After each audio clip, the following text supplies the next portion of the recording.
Depois dessas coisas, Deus pôs Abraão à prova e lhe disse. Aqui onde aparece Deus sublinhado, aparece a palavra Elohim, que é a história onde Deus pede que Abraão sacrifique Isaac para ele.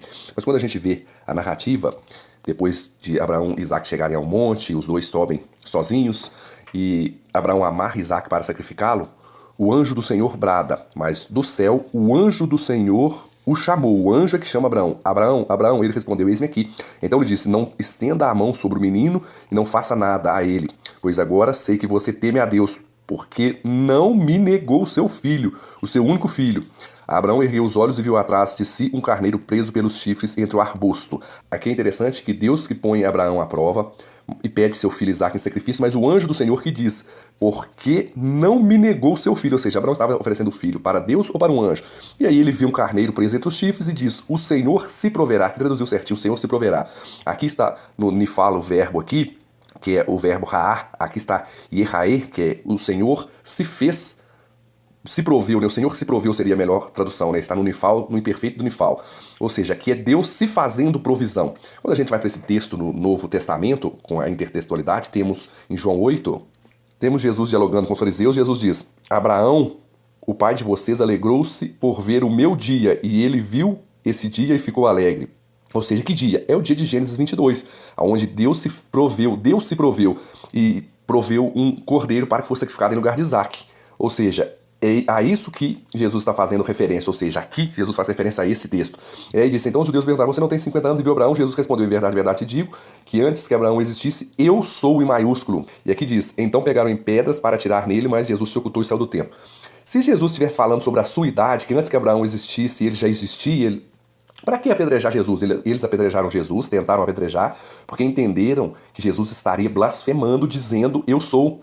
Ou seja, se fazendo igual a Deus, se fazendo Deus, né, dizendo eu sou que ele é Deus. Então os fariseus, entendendo que Jesus estava blasfemando, quiseram matá-lo, por isso pegaram pedras para atirar nele. Se ele dissesse apenas que essa questão, antes que Abraão existisse, eu sou por questões de idade, não teria motivo para apedrejar Jesus. Isso aqui é uma referência a Êxodo 3,14. E aí o irmão José Augusto disse que eu estou errado. Pegou um vídeo do Luiz Saião, a quem eu respeito muito, um homem que eu aprendo muito, é o maior do Brasil, se não do mundo. Ele e o Emanuel Tuf são os maiores. Aqui no texto hebraico, temos aqui, ó, Erie Asher Erie, que é onde Deus se mostra a Moisés, né? O texto diz aqui, ó, Vayomer Elohim El Moshe, Erie Asher Erie, e disse Deus para Moisés. Literalmente, eu falei isso para ele, mas ele não aceitou, está, eu serei o que serei, né? Está no imperfeito, eu serei o que serei. Mas as nossas Bíblias traduzem, eu sou o que é a melhor tradução, por quê? Porque aqui está no imperfeito, e o hebraico não se preocupa com tempo da ação, se a ação foi no passado, presente e futuro, nós que ao traduzirmos, escolhemos qual o melhor tempo se encaixa no contexto. Lá está literalmente, eu serei o que serei, falando da eternidade de Deus, mas ele ignorou todas as informações e pegou apenas o trechinho que lhe agradava. E eu me baseio pelos meus estudos, não pelos que outros dizem. E eu queria ver se ele concordaria com Saião quando Saião diz que Jesus é Deus, né? Isso é interessante. Mas aqui, devido ao hebraico não se preocupar com a questão de tempo, ele se preocupa com a ação, se a ação está acabada, se ela foi uma ação concluída, já acabou, já foi uma ação concluída, ou se é uma ação em andamento. Ou seja, aqui está no imperfeito, que é uma ação que está em andamento, um contínuo, como no inglês, um presente contínuo. Por isso a melhor tradução é eu sou o que sou, porque se traduzirmos eu serei o que serei, dá uma ideia de que Deus não é, ele será.